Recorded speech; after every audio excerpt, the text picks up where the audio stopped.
The conversation that's happening here is twofold. So the first is thinking about the imperatives of the G20, which is an agenda that's set by the 20 largest economies in the world, thinking about alleviating poverty, hunger, sustainable development goals.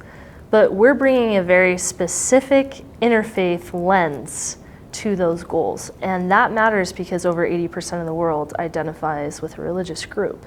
And these aren't just identities, these are identities that inform those very economies, right? If you are a Muslim farmer, then there are specific ways you interact with your economy through your faith lens. So the IF20 is bringing that, not just for economy, but also for human rights, right? We live in a polycrisis, we live in a globalized world, and unless we're bringing the faith lens to all of the urgent issues that are being faced by G20 countries, but also broadly the world, the developing world, then we're gonna have a blind spot. We need that faith perspective in order to connect with 80% of the world, address the problems that 80% of the world is facing, and beyond that, obviously, because freedom of religion or belief is going to protect the secular world as much as it's going to protect the religious world. If there was a simple answer, there would be a simple solution, probably already implemented by people smarter than me. The challenge with something like poverty is that there are layers of systems that affect the world we live in. Maybe 100 years ago, we could look at the relationship between people, their countries, their governments, and draw more linear lines. But nothing about the world we live in today is linear. There's technology, there's the legacy of colonial practices, there are systems that fight against minority groups, indigenous people, women, children.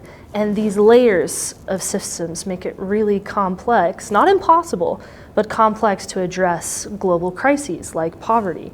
So if we can bring groups together in collaboration and try and eliminate some of those systematic barriers that come from coordination problems or market failures, or even just thinking about differences of opinions, right?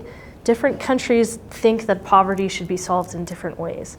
So the beauty of coming together and thinking about these shared goals is really to try and eliminate some of those systematic barriers and say, okay, if we can agree on an agenda to alleviate poverty, if we can agree on at least some of the political or economic or religious elements that are going to serve that goal, that unified goal of alleviating poverty, then we can also pool resources and bring together the very best of civil society, of government, of the interfaith community, and work together on addressing these problems. Poverty is an enormous challenge, but we have tackled enormous challenges in the past, right? We've curbed global pandemics like AIDS, even COVID-19, although the aftermath is still being felt by many.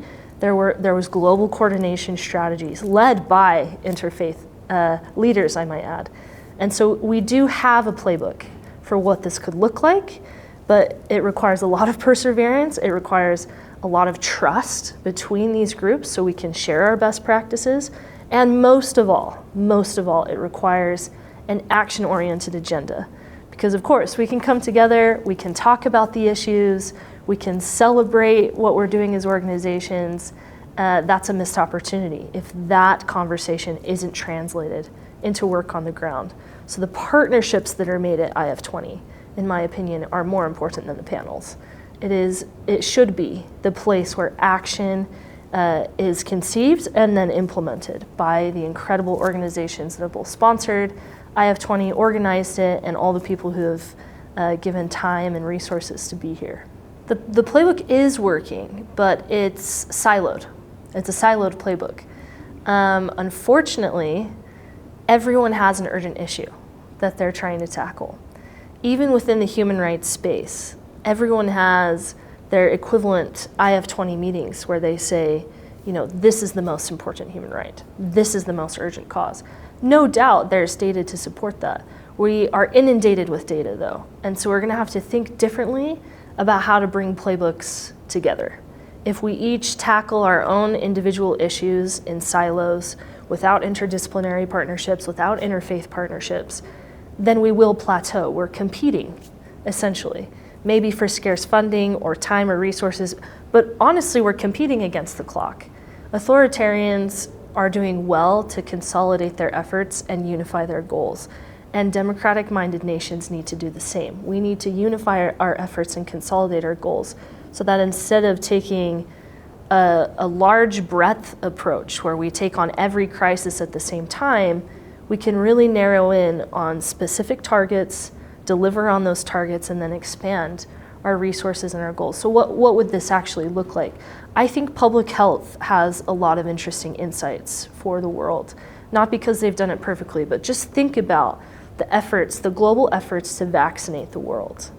This is like the big bets strategy that's being taken by the Bill and Melinda Gates Foundation, by Rockefeller Foundation, by LDS Charities. There's some big players that are thinking about the big bets approach, which is how do we, for $10 million, eradicate measles, polio, Ebola, right? And they're taking that approach to the micro level. And ideally, again, sensitive to colonial assumptions or practices, it's not just top down, it's bottom up. There's a community effort, there's grassroots being fed into those efforts. Could we do the same thing for interfaith and for challenges that are facing religious communities? I think so. But I think we're gonna have to think about these systems and think about consolidating those efforts so that inadvertently in our attempts to do good, we're not elbowing each other out, right? It's not a race to the bottom. It's not a race to being the most persecuted group in the world. It's not a race to being the most persecuted church in the world. But we're gonna have to flip our mindset and think differently about resources in order to actually elevate everyone's work, avoid duplicating efforts, and narrow in on these specific objectives that I think the interfaith world, because so much of the world is religious, the interfaith community is actually uniquely positioned to tackle some of the crises of our world today. I think faith is the key word and may be problematic in English, so you could find an equivalent translation of the word faith in other language bodies. Faith may be in a transcendent universal being, but most important, faith for the future. That is the faith that should be bringing the interfaith community together. So whether you're a Scientologist or a humanist, an atheist, a Latter-day Saint, Muslim, Jewish, your faith for the future is what's directing the interfaith community. And that faith for the future, of course, is centered actually in secular claims that we all hold dear. Human dignity, the Universal Declaration of Human Rights, the idea that the inherent worth of humans is something we all should center in our spiritual practices, regardless of what those are. So yes, it absolutely includes people who may or may not believe in a God, may or may not have a more formal worship practice. It is faith for the future that will unite us. Leave no one behind is a leadership model more than a tagline. If you're going to leave no one behind, you need to know who's behind you. And the Western world, the global North, could do a much better job of looking over our shoulder and acknowledging that having someone behind doesn't mean they are less than, doesn't mean they're less capable, less able. It just means that they're coming up against these systematic barriers that inflict economies and different components of the world we live in. So we have to kind of fight the intuition to run out in the front and take the reins and control and micromanage what the future should look like. And instead, leave no one behind is about shifting that mentality and actually taking a role in the back. There are some leaders that need to be in the front, but my favorite leadership style is the leadership style where nothing about them without them. You're going directly to communities and you're following their leadership. You're following their expertise. You're relying on their spiritual best practices. You're utilizing their understanding of human worth and human dignity, and then allowing that process, that transformation of let's actually just overcome the divisions between global North and global South, and instead start thinking about how do we go back and lead from where there are the most vulnerabilities, where there's the most suffering, and elevate the whole of society in the process.